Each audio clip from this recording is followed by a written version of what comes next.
आज की कहानी का शीर्षक है देना ही लेना है। एक बार एक गुरुजी सत्संग कर रहे थे। उन्होंने कहा, जन्म से मृत्यु लगभग 70 वर्ष तक हम यह खेल खेल रहे हैं। उन्होंने एक कहानी सुनाई। एक छोटा भाई और एक बड़ी बहन सांप सीढ़ी का खेल खेल रहे थे। सांप से नीचे और सीढ़ी से ऊपर। छोटा भाई हारने के बाद रोता था और बड़ी बहन हारने के बाद भी हंसती थी। समझने की बात यह है कि जीवन में जो परिस्थितियाँ मेरे नियंत्रण में नहीं होती है, उन्हें खुशी से स्वीकार करने की ताकत नहीं हो तो दुखी होकर स्वीकार करना होता है, परंतु स्वीकार तो करना पड़ेगा। प्रश्न यह उठता है कि स्वीकार करने की ताकत कहाँ से आएगी? तो मन, बुद्धि और बुरे संस्कार पर अगर हम विजय प्राप्त करेंगे, तब यह ताकत हमारे अंदर आ सकती है। गुरु जी ने आगे कहा, और यह ताकत हमें जप और ध्यान से आएगी। मैं तो तुम्हें मार्ग बता सकता हूँ, चलना तो तुम्हें स्वयं ही पड़ेगा। सृष्टि कर्म के आधार से चल रही है। भाग्य, सुख और दुख कर्म के आधार से ही बनते हैं। दुआओं से भाग्य जमा होता है, सुख देने से सुख मिलता है और दुख देने से दुख मिलता है। क्रोध करने से भी दुख मिलता है। युक्ति युक्त बोल और मौन रहने से सुकून मिलता है।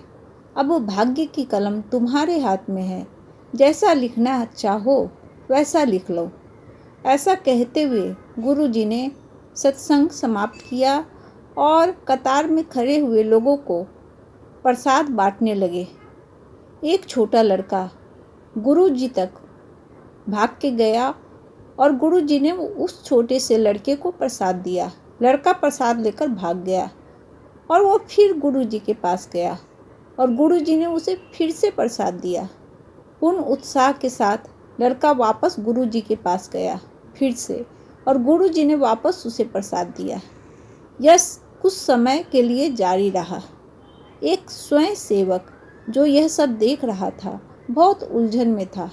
उसने गुरु जी से पूछा, क्यों वह उस छोटे से लड़के को बार बार प्रसाद दे रहे हैं, जबकि दूसरे लोग प्रसाद पाने के लिए कतार में इंतजार कर रहे हैं। गुरु जी मुस्कुराए और बोले, तुमने देखा, मुझसे प्रसाद लेकर जा रहा है, पर मैंने यह देखा कि वो जो प्रसाद मैं दे रहा हूँ वह पीछे जाकर बांट रहा है। जब तक वह देता रहेगा तब तक मैं देता रहूँगा। कहने का तात्पर्य यही है कि देना ही लेना है। जब तक आप दूसरों को खुशियाँ बांटते रहेंगे, आपको खुशी मिलती रहेगी। इसलिए आपको जो चाहिए उसे देना सीखिए, क्योंकि अगर सिर्फ लेना आप चाहेंगे तो ऐसी स्थिति में जो आपके पास है वो भी चला जाएगा। तो जब तक देते रहेंगे तब तक आपको मिलता रहेगा।